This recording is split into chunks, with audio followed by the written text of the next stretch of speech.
Jadi arek-arek pinter-pinter SMP, SD, SMP, SMA begitu mulai mahasiswa, begitu selesai mahasiswa bingung.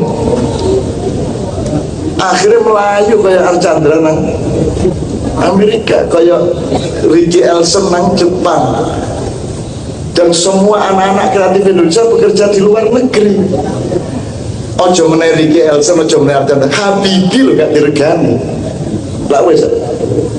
Jadi situasi mental negara dan pemerintahan di Indonesia itu tidak menghormati dan tidak menghargai kreativitas, tidak bangga dengan bakatnya anak-anaknya, dan tidak percaya kepada kebaikan. Tidak percaya kalau ada orang baik. Jadi orang baik dicurigai. Kok api? Mesti orang pamrih ini. Anu lihat kan? Kebaikan tidak dipercaya, kebenaran juga diragukan. Kebenarannya bikin dewe-dewe. Nggak usah kok antar partai. Podo-podo NU itu benernya macam-macam. Gitu betul. Dan ini terjadi di segala bidang. Jadi Pak, masih bukune podo, masih kurikulumnya podo, masih sekolah sergepi kaya apa, begitu tanding di lapangan, kita tidak saling percaya dan saling tidak aman satu sama lain. Belum arek SD, SMP, SMA itu olimpiade ilmu pengetahuan apa saja itu selalu juara. Matematika ya juara, fisika juara, ya toh? Apa menere? Kimia juara, eksperimen untuk inovasi juara, kesenian juara, teater juara, paduan suara juara. Nek kate gawe perayaan di Pasadena kono iku mesti Taman Bunga Indonesia mesti juara. Opo wong kabeh juara kok begitu tanding kok kalah, itu apa sebabnya? Lah ya apa sih? Apa sebabnya kira-kira? Sak dalan-dalan di desa-desa ada pinter bal-balan sambrek. Begitu dari tim nasional kok karo Filipina loh saiki kalah. Filipina karena ini sore guru iso bal-balan. Ya teman-teman. Apa sebabnya? Apa sing salah? Apa sing salah? Nanti kita akan sampai kepada kapal besarnya ini loh yang memang harus menjadi persoalan. Iki nakodane gak bener, tak awak kapal gak jujur, tata ruang di kapal ini yang salah, apa pancen konstruksi dasar kapalnya ini yang harus ditandanin, apa ya apa? Artinya apakah ini masalah manajemen dan teknologi sosialnya, ataukah konstitusi politik dan kenegaraannya, ataukah masalah budaya dan mentalnya, atau apa ini masalahnya? Ini didolei bareng-bareng. Jadi arek-arek pinter-pinter SMP, SD, SMP, SMA begitu mulai mahasiswa, begitu selesai mahasiswa bingung. Akhirnya melayu kayak Archandra nang Amerika, kayak Ricky Elson nang Jepang. Dan semua anak-anak kreatif Indonesia bekerja di luar negeri. Ojo meneh Ricky Elson, ojo meneh Archandra, Habibie loh gak diregani. Lah wes. Jadi situasi mental negara dan pemerintahan di Indonesia itu tidak menghormati dan tidak menghargai kreativitas, tidak bangga dengan bakatnya anak-anaknya, dan tidak percaya kepada kebaikan, tidak percaya kalau ada orang baik. Jadi orang baik dicurigai. Kok api? Mesti orang pamrih ini. Anu lihat kan? Kebaikan tidak dipercaya, kebenaran juga diragukan. Kebenarannya bikin dewe-dewe. Nggak usah kok antar partai. Podo-podo NU itu benernya macam-macam. Gitu betul. Jadi antaranya Pak Hasyim Muzadi kalau Said Agil kebenarannya kutub utara dan kutub selatan. Lalu siapa di sebelah sana kata menang? Dan ini terjadi di segala bidang. Jadi Pak, masih bukune podo, masih kurikulumnya podo, masih sekolah sergepi kaya apa, begitu tanding di lapangan, kita tidak saling percaya dan saling tidak aman satu sama lain.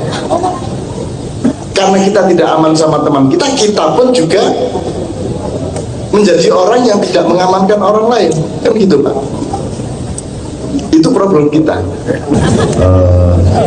Saya kira memang kita harus menghitung ke depan.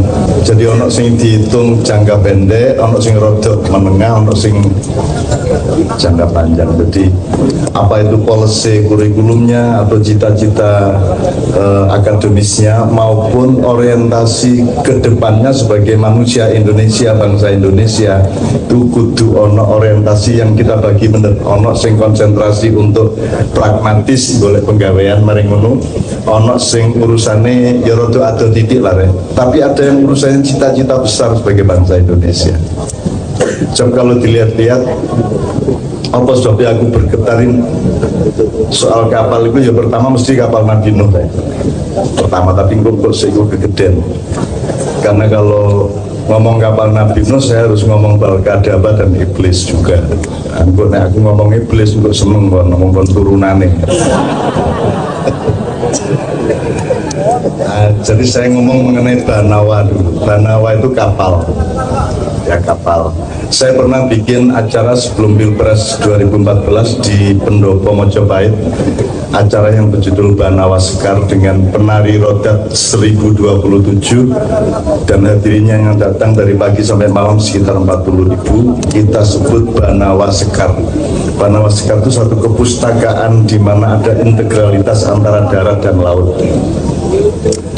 Darat dan laut ini dulu menyatu, jadi ono darat berarti ya ono laut, ya ono laut berarti ono darat. Ini yang memecahnya orang Madura.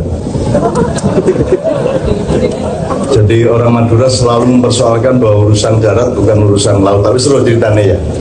Sing udah golek iwak gak oleh-oleh kalau. Terus Gusti Allah dipaidu, ya nopo sampean terus Rahman Rahim. Aku sampai suruh ngetikin dulu iwak gak oleh situ-situ. Oh, sampean praktek nopo Rahman Rahim sampean iku ngono. Akhirnya Gusti Allah berkewah, ya wis tak kei iwak. Piro kon njaluk nggih 5 mawon lah.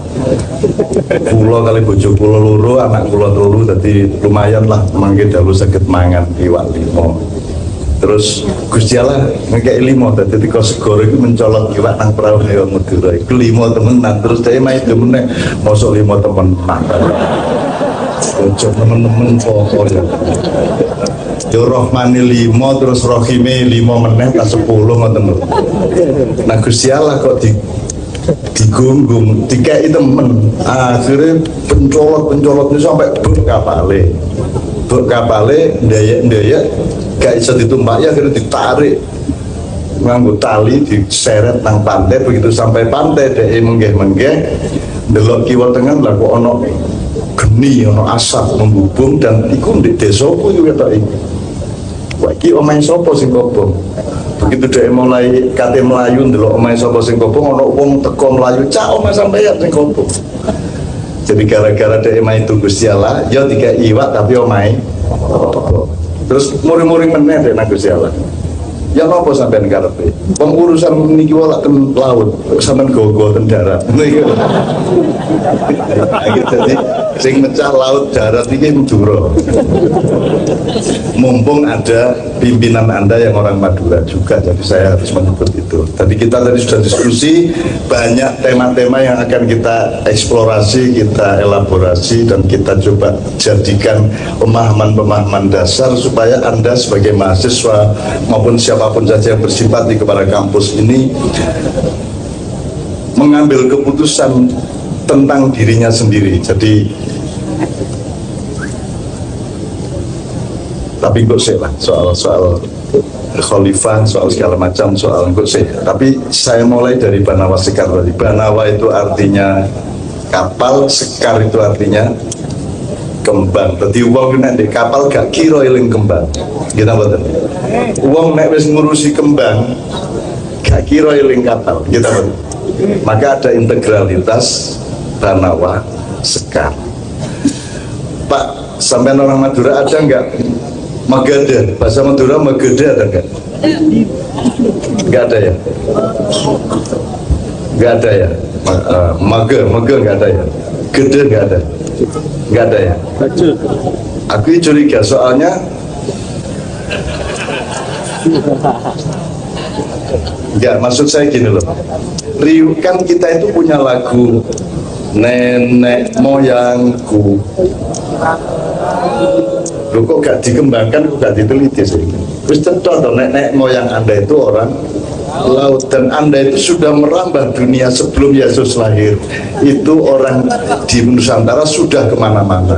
Saya tanya Madaga tadi karena ada yang namanya Pulau Madagaskar di Afrika, itu penduduknya adalah orang Indonesia, turunannya orang Indonesia, bahasanya juga mirip bahasa kita sampai hari ini. Madaga itu artinya kebun, sekar itu artinya kembang. Jadi Madagaskar itu dari kata Madaga sekar. Jadi itu ceritanya ngono iku. Nek gak percaya takono dhewe rono. Oleh tiket dhewe. Itu. Aduh, tapi nemen aduh iku. Dadi wong teko kene gawe kapal sampai tutup Afrika Selatan. Jadi sebenarnya guru besar maritim seluruh dunia itu aslinya adalah orang Indonesia, nenek moyang kita sendiri.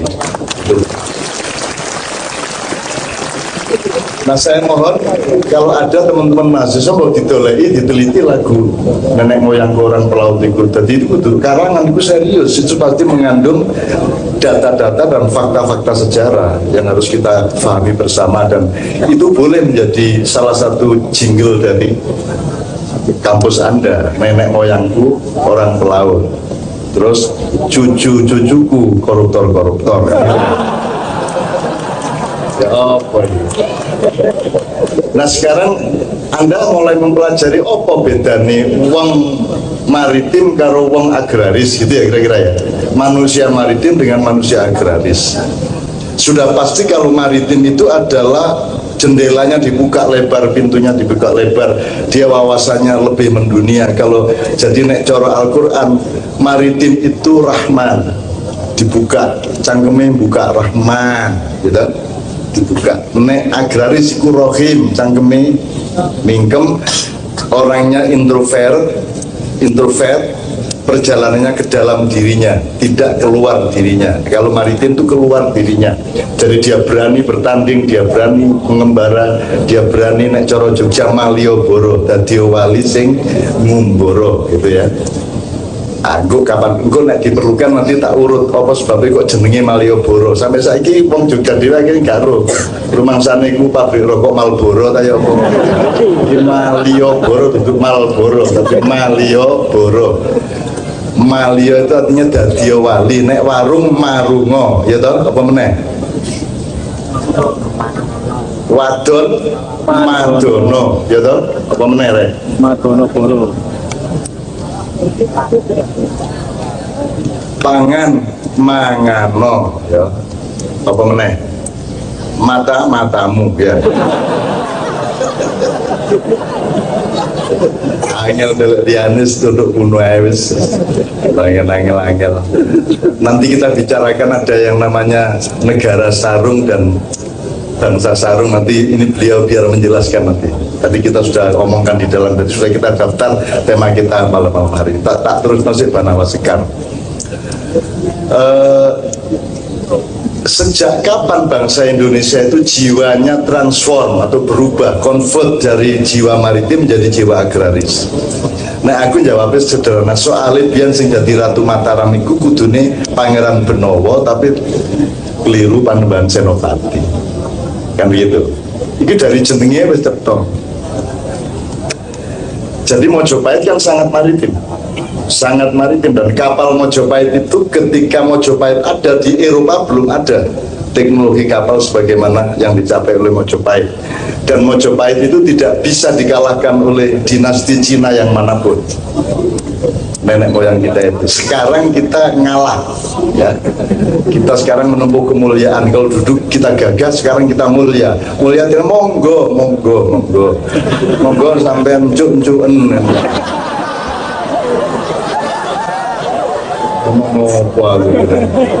Tolong TV-nya ya dicoret ya. Yes. Maksud saya Indonesia sekarang itu adalah janda kembang yang sangat subur, yang berposisi dalam posisi poliandri. Jadi kita punya 2 suami, 1 Amerika, 2 RRC kan, gampang ngono lah. Dan kita digilir daerah kene RRC, daerah kene Amerika, pokoknya dibagi-bagi Suzuki wa Amerika, Suzuki kan. Kalau nyucup ganti-ganti jam-jamnya. Karena kita ini janda. Tapi oke, tidak usah lari ke politik. Nanti Anda akan tahu sendiri, akan sadar sendiri. Tapi sekarang kita mengerti dasar-dasarnya. Kayaknya Mojopahit transformasi ke Demak, Demak masih maritim. Sultan Trenggono dulu pergi lewat laut dari Demak Jepara ke Probolinggo itu dengan 1 kapal yang isinya 800.000 prajurit. Bisa bayang 800.000 prajurit. Jadi sapiro gedene kapalnya. Tetap kalah kena karo kapalnya Nabi Nuh. Kapalnya Nabi Nuh itu semua ahli perkapalan di dunia sekarang ditambah manajer-manajer di bidang maintenance yang lain itu digabung dari situ dikon gawe kapal Nabi Nuh gak kira iso. Nomor 1 kayune wis ditebangi. Wong kayune kayu jati ya. Berarti biyen kan dari Nabi Nuh iku ya bluro. Bluro. Ya, cepu. Nah, kemudian mendarat di daerah Turki baru setelah jadi mendarat di Turki masih nunggu 3 minggu untuk benar-benar aman karena belum tentu yang daerah lain sudah tidak banjir. Maka Nabi Nuh punya metode-metode untuk mengetahui sebelah sana masih banjir apa tidak. Setelah betul-betul sudah reda baru Nabi Nuh mendistribusi dari 130 orang sekian dikirim ngalor, sekian dikirim ngulon, ngidul, ngetan sapi turute, termasuk dikirim kembali ke kampung halamannya di Nusantara. Menceritanya. Nah, awakmu itu berarti turunannya anak, salah satu anaknya Nabi Nuh. Ketoke turunan Jafet sampeyan iki. Mulane jenenge Jawa iki lha mergo mbahmu jenenge Jafet. Jafet iki anake Nabi Nuh sing kurang ajar. Nakal ya kan. Nabi Nuh itu dikon Gusti Allah gawe kapal ya.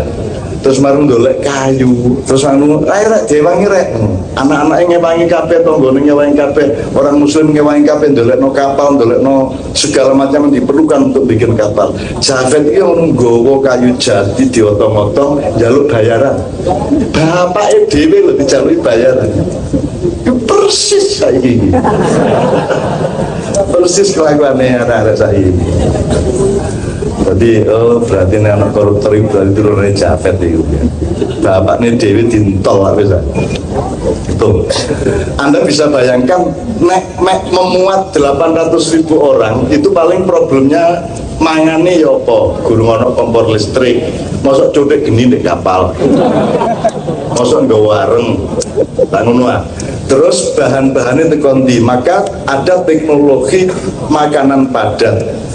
Jadi tempe dicampur opo-opo digodok, dipadetno, digawe kaya pil-pil ngono, itu didelek gudang dan setiap orang cukup makan satu itu dia seharian bisa kenyang. Maka maintenance akomodasi dan konsumsinya beres. Iku nek menungso, tapi nek kewan bisa dibayangkan. Nabi Nuh minimum membawa 3.000 pasang kewan. Ya apa carane ngatur? Ya nek menungso, sak kamar wong 30 gak masalah nek. Lah nek tikus campur goceng. Kon campur bedas seneng. Ya. Anda bisa bayangkan gajah kudu kandang dewe, macan kudu dewe, kerek dewe, kerek pirang macam ya. Ono sing kerekmu, ono sing kere, ono sing macam-macam. Dan ribuan macam binatang dimuat, burung manuk. Jadi tidak bisa dibayangkan bagaimana Nabi Nuh mengatur maintenance untuk binatang-binatang yang dibawa. Burung meneh digoda iblis. Iblis itu begitu kapal mulai lunuk-lunuk melaku di atas banjir, iblis moro-moro berjudul ngarepin Nabi Nuh, selamat ya. Selamat ya Bokar. Mencari Nabi Nuh. Ngomongin langsung ya Bokar mau selamat. Piro sampean sing melok sampean iki. Ya 130. Berarti sing gak melok piro? Sing kelelep. Oh ya jutaan dari Medina. Loh, sing jutaan iku pengikuti sapa? Ya pengikuti ndasmu iku. Berarti lah menang aku ngono kan. Jadi iblis menang melawan Nabi Nuh karena pengikut iblis sangat banyak, orang-orang kafir yang tenggelam dalam banjir itu, sementara Nabi Nuh hanya dapat paling banyak 3%, 4% dari semua umatnya pada waktu itu, dan seterusnya. Gini diceritani itu bahwa menerek burung balkadaba, burung terciptanya babi, terciptanya tikus itu di gunung. Kau gak percaya dulu dewe kapan-kapan. Kon dibahane cak, ya aku kok ditakoni kon dibahane. Pokoke ngono iku kowe gak percaya buahan menawa. Iya rek, iku ono bahan-bahan lama yang oleh sejarah modern tidak diakui karena orang modern itu kalau dia tidak bisa memahami dianggap nggak ada dan dianggap salah. Itu modern. Jadi kalau dia bilang hidup harus pakai oksigen atau O2. Jadi kalau nanti ada tempat di planet yang tidak ada O2-nya dianggap tidak ada kehidupan.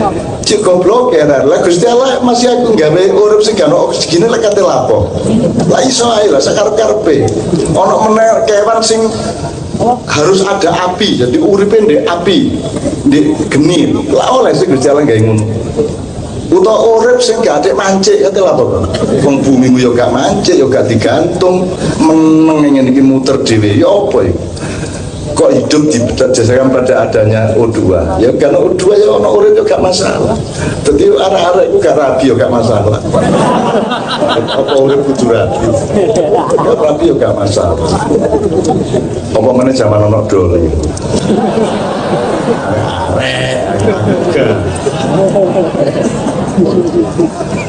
Pak, aku ini kayaknya menurut arek melarat lho Pak. Melarat tapi gaya hidupnya mahasiswa saiki gaya nih kayak artis kabeh ya. Selfie, moda. Arek gue gayamu kon niku wis kaya aku ngene iki lho rek. Dirurna aku nek soal iku aku sampai tuwek iki jek desa sandalan. Klambiku aku mulai teko Surabaya winginane sing tak gawe rene memang padha. Gurung tak umbah. Lah wis ah. Tak ono sing nyusul aku mang. Padha klambiku ireng iku mang. Aku rene nggih saiki nggih puting ini nggih ngurmati pimpinan-pimpinan gak enak rek masuk aku nggih klambi sing ono pulaune lho kene. Standarku biyen kaos iku diumbah sak minggu bisa. Biyen saiki lumayan lah 3 hari 2 hari. Tapi kalau bisa sih pertahankan, kalau bisa sebulan baru kamu cuci. Lebih bagus tuh, lebih hemat. Jadi melungkong ini. Oke teman-teman sekalian, pokoknya gini. Sekarang yang harus Anda cari yang pertama adalah Anda ini orang maritim apa orang agraris. Minimum Anda ini jelas apa tidak kemaritimannya atau keagrarisan. Kalau Anda orang kapal, maka Anda harus punya sistem nilai maritim, sistem kejiwaan maritim, keterbukaan maritim. Anda tahu bedanya orang gunung di Papua sama orang pantai yang urusan sama laut. Kalau di pantai itu kalau berkelahi dep-depan. Nah di gunung mergo agak celuk-celukan, nek gelut itu nyawat. Kendel di nyawat itu bandem. Tua panah, tombak itu kodoan. Saya tanya sama Anda, di dunia ini sekarang kalau orang perang itu depan tak bandem? Yang lebih pengecut itu yang bandem apa yang depan? Yang pengecut. Jadi sekarang ini kan abad pengecut tuh. Bahkan yang ngebom Hiroshima Nagasaki itu tidak ngerti siapa yang dibom, dan yang dibom tidak ngerti siapa yang ngebom. Lagi mendengi gitu loh, mateni wong sauno kae gak harus dipateni. Itu dunia macam apa, hidup macam apa.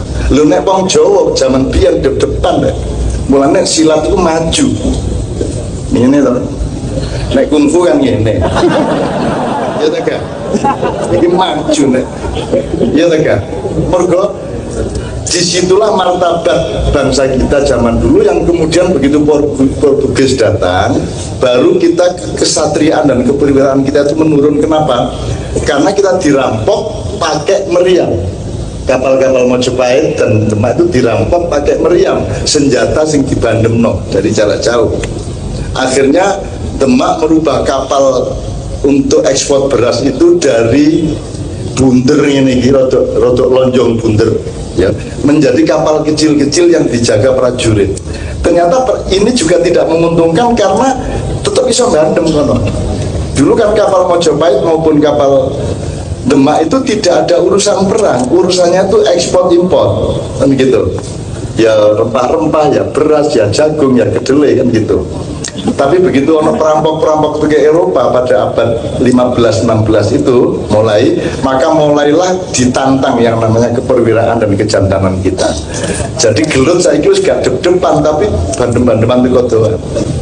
Nah sejak itu orang Jawa, orang Indonesia mulai berpikir nek ngono iso ya mateni wong teko doan. Akhirnya nepil, lahirlah tepil. Santet orangnya. Kemudian menara itu libat. Terus ini betul.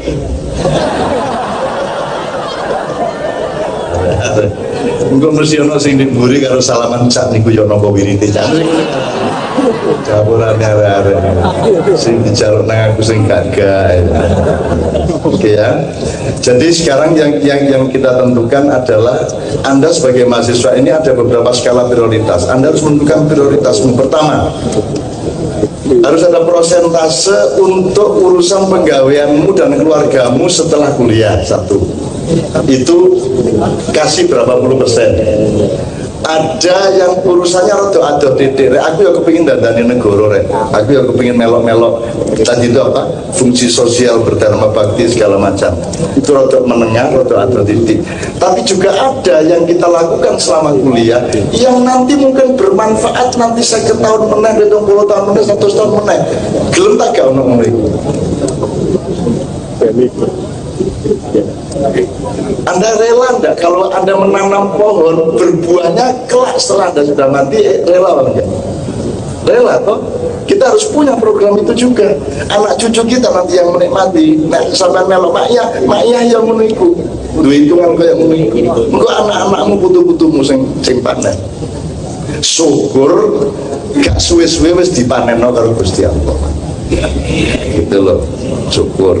Nek gak yo terserah Gusti Allah ya sing Gusti Allah kono arek. Terus Gusti Allah nek kene terus memesul Gusti Allah ya ngono kono Gusti Allah ya. Ya apa kan katikan ya apa kan. Tak ngelundas mungkin pun ngoten tak sampean niku kan. Iki kula niki mek Rasulullah lah.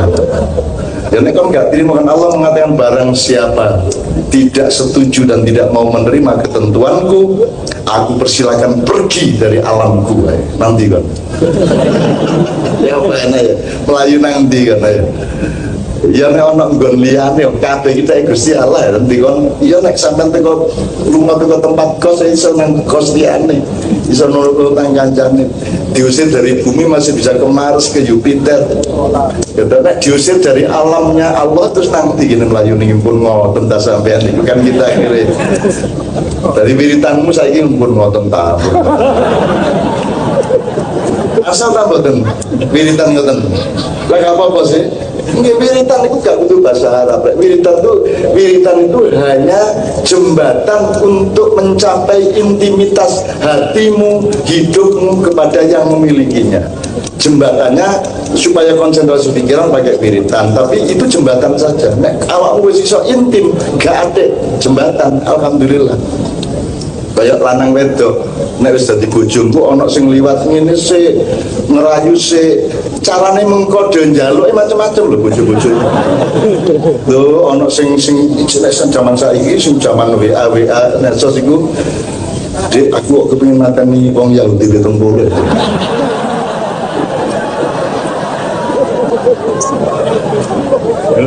terus kok diumumkan bahwa ada sunnah Rasulullah nek ngono iku dina malam Jumat ya. Terus bu malam Selasa ngomongin dia, aku masih malam Selasa kepingin malam Jumat loh dia. Saya ini aneh-aneh ngomong.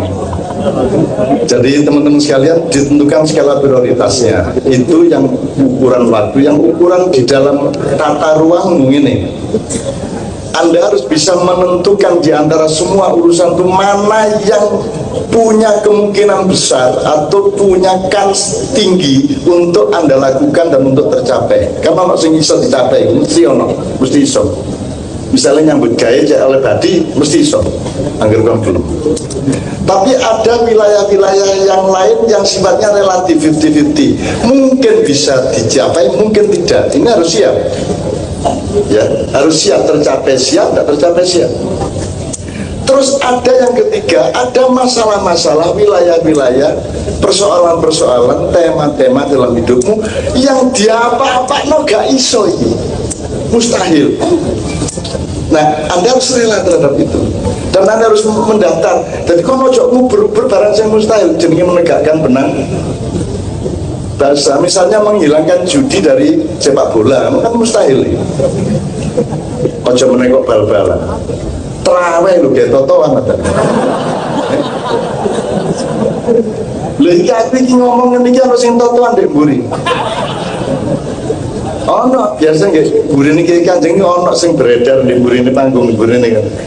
Ya, Cak Nun nanti bicara tentang Banawa sekarang apa tidak 5.000 tambahan penghasilan 5.000 ini gua anak sing iter di buring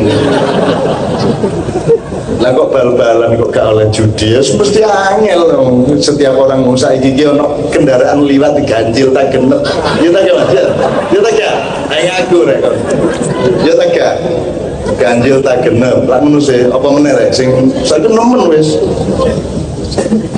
dosen apa? Oh, melbu kelas terus totoan teko tagak dosennya. Sawewu. Kantin terawih yang menunggu ke imamnya sapa? Minggu suratnya dawa tanda. Nah, itu ikut totoan. Semua orang itu totoan. Oh, nak mungkin si totoan jajal. Pokoknya kon sampai melbu swarga tak bayar saya ini. Ya tontonan dilarang. Sudahlah itu serahkan pada pribadi masing-masing. Angel itu. Meskipun tetap bisa diberantas beberapa tahapnya atau beberapa kadarnya. Gitu teman sekalian. Jadi saya mendaftar beberapa hal. Nanti pelan-pelan kita omongkan. Sekarang yang utama adalah bedanya. Tadi Pangeran Benawa tadi kan ngerti ya. Begitu Pangeran Benawa tidak menjadi Raja Mataram, kan seharusnya dia anaknya Mas Karebet atau Raden Wijaya, tapi dia pusing terhadap pertarungan antara pro Ahok dan anti Ahok. Loh, kok tekan kono ini. Jadi si Pangeran Benawa ini lari dari kerajaan, lari dari keraton karena nggak kerasan sama gelut ya ngomongin, gelut Sunni Syiah. NU jalan lurus, NU jalan bengkok, ono apa meneh? Ono NU garis lucu saya, garis lucu, anyar ini, ono NU garis-garisan gitu. Itu nanti temanya sarung nanti ya Pak ya, sampai yang jelaskan. Nanti ada tema sarung untuk Indonesia. Kalau sudah sampai ke soal jangka panjang, berarti Anda ngomong mengenai kapal besar yang namanya Negara Kesatuan Republik Indonesia. Itu sebuah kapal besar dengan sasisnya, dengan struktur dan konstruksinya, dengan tata ruangnya, kemudian dengan otoritas dari nakoda sampai awak-awak kapalnya dan seterusnya, sampai mualim, sampai segala macam. Nanti kita omongkan, tapi yang pertama ini poinnya adalah Anda harus punya skala prioritas di dalam dirimu masing-masing maupun dalam polisi di kampus. Nek sampean semuanya sampean harapkan nanti hanya akan kecewa. Ada yang bisa diharapkan, ada yang mungkin bisa diharapkan, ada yang mustahil diharapkan. Itu harus ada daftar yang jelas dalam hidupnya. Jadi jangan keliru prioritasnya. Kalau salah prioritas, Anda akan frustrasi. Kecuali Anda ditolong oleh Allah dengan kejutan-kejutan.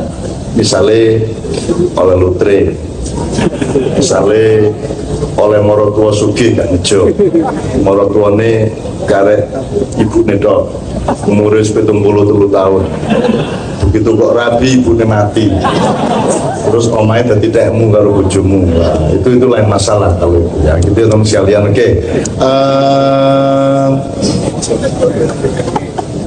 Saya ingin kita berdiri sebentar 5 menit untuk menyanyikan. Kita tegaskan bahwa kita ini tidak hanya mahasiswa Politeknik Perkapalan, kita ini tidak hanya orang Surabaya, kita ini tidak hanya orang Jawa Timur, kita adalah juga bangsa Indonesia. Dan urusan yang terbesar sesungguhnya di masa depan adalah bangsa Indonesia. Kalau kapalnya benar, kalau polisinya benar, kalau manajemennya benar, bangsa Indonesia bukan hanya menjadi bangsa teladan, tapi bangsa yang mengayomi seluruh dunia. Amin. Tapi aku jaluk, tapi saya jelaskan dulu tadi lagu yang pertama dibawakan Kiai Kanjeng tadi adalah stansa kedua Indonesia Raya. Jadi kalau Indonesia Raya yang kita nyanyikan sebentar lagi ini Indonesia Raya, tanah airku, tanah tumpah darahku, terus Indonesia tidak di sini tapi di sana, ya. Di sanalah aku berdiri, di sini bukan Indonesia. Benar ya, apa ya rek lagu yes. Di sana aku tinggal pas di sana lu ya. Di sana lah. Nek cari Cak Suko iku biar Supratan gawe lagu Indonesia pas di Singapura gitu ya.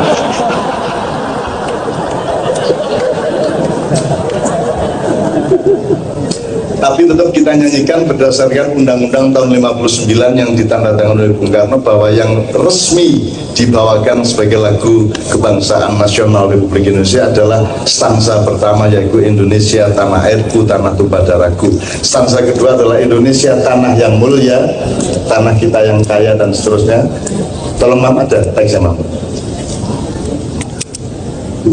Kalau yang ketiga Indonesia tanah yang suci. Coba anda nilai lebih bagus mana stansa 1, 2, sama 3. Ini sama-sama karangan Biar Supratman. Jadi kalau Anda orang perkapalan, Anda juga harus punya gravitasi nilai yang jelas dari keindonesiaan kita. Maka saya sebenarnya menganjurkan bahwa Indonesia Raya kapan-kapan dinyanyikan yang stansa kedua atau ketiga, kan titik beratnya berbeda. Dan referennya lebih rasional yang kedua dan ketiga daripada yang pertama. Nek Indonesia Raya yang bagus apa? Hiduplah tanahku, hiduplah. Kalau nek tanah urip temen. Ayo pokok ngene. Terus ngene, ayo pokok ayo mulane tak gawe apa-apa iku sing jelas. Tapi ya apa meneh wis kadung rene. Mulane bayi di Indonesia iku nangis sebab apa, Pak? Gak setuju bapak nih. Bapak itu bapakku nangis. Ke orang Indonesia nangis. Sini. Jadi itu kan sing didelok bapak nih, bener kaget tau nih, ndase nek kono ya. Ya terus dia metu bapak nih nangis, semua bayi nangis mergo kok iku bapakku ya. Karena ceritane gitu. Jadi kan ditakoni apa sebabnya bayi selalu menangis kalau lahir? Jelas jawabannya ya. Mergo kaget lah kok iku bapak ngono ya. Seneng aku di Indonesia ini masih rokok kate munggah saya ketemu itu buyang gitu ya. Jadi arek Jawa Timur kurang ajar, bensin kate munda ditantang iki jare kate munda kok gak munda ayo tanang wis ta suwan nih kate ditunda-tunda rokok kate 50.000 malah nyumet rokok mbok 15.000 rasane enak ingin ndane yo 50.000.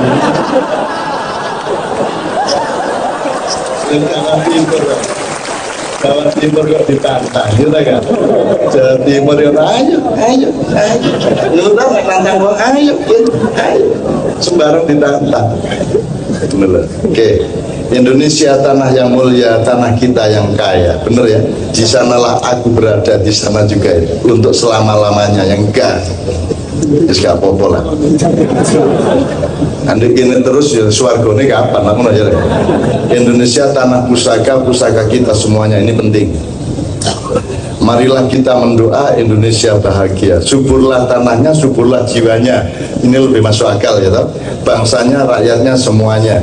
Sadarlah hatinya, sadarlah budinya untuk Indonesia Raya. Jelas ya. Terus stanza ketiga, Indonesia tanah yang suci, tanah kita yang sakti, di sanalah aku berdiri menjaga ibu sejati.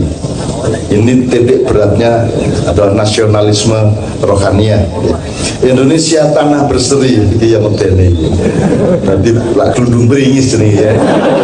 Tanahnya berseri ya, mesem, lemah mesem, medeni.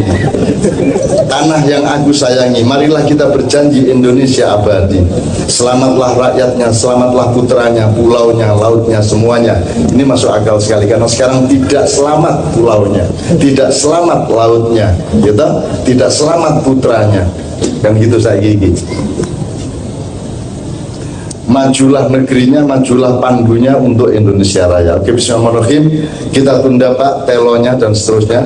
Kita tunda. Karena ya.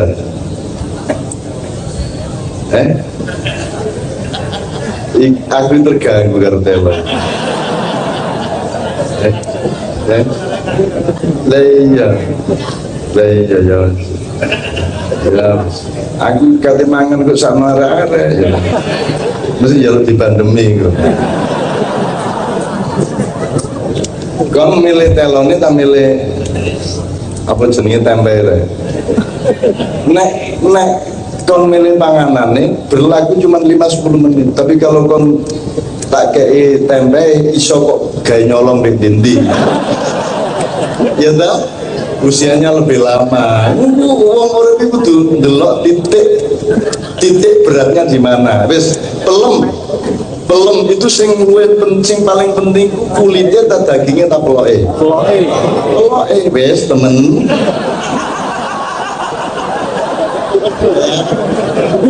Ya tak? Janji lah ya meneh kan. Ya traktir tuh kok nopo iki sing bagian peloke, Pak. Itu namanya skala prioritas. Untuk jangka panjang simpan telurnya, untuk yang pragmatis instan ambil dagingnya, kan gitu kan. Untuk apa namanya, untuk kebersihan hari ini kulitnya diatasi, kan gitu kan. Jadi ojo kuale nek dagingnya itu ya isone digawe saiki tok dipangan wis entek. Ojo lali peloke, tapi ojo terus kon mentang-mentang berpihak pada pelok terus aku gak mangan dagingnya. Ya ojo ngono ta. Ojo aku liberal ya, gak konservatif. Gak ada, hidup itu gak ada liberal tok, konservatif tok, sunni tok, syiah tok, gak ono. Hidup itu anti kekerasan, gak iso anti kekerasan. Hidup itu ada yang keras, ada yang lembut, ada yang cair, ada yang tidak kelihatan. Untutmu gak ketok, ya. Tapi nek belum kudu keras, ya kan? Belum dagingmu kudu lembut, bayang nek dagingmu ku atos. Nah, sudah dibagi sama Allah. Tubuh itu separuh, sepertiga cairan, sepertiga yang lembut. Materi tapi lembut, yang separuh, yang sepertiga adalah tulang, kan sudah dibagi 3. Nah, ada satu benda yang dinamis.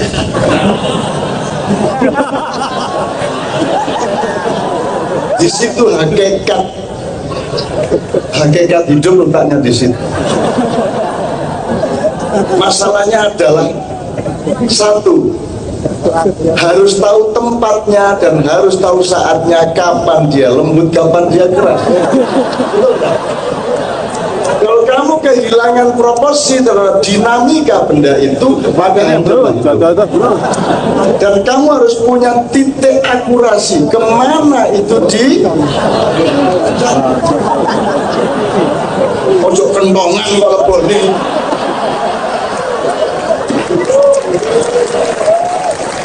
Cebong kok alah arek itu. Soal situ ya Allah seneng. Soal meneng ya bismillahirrahmanirrahim.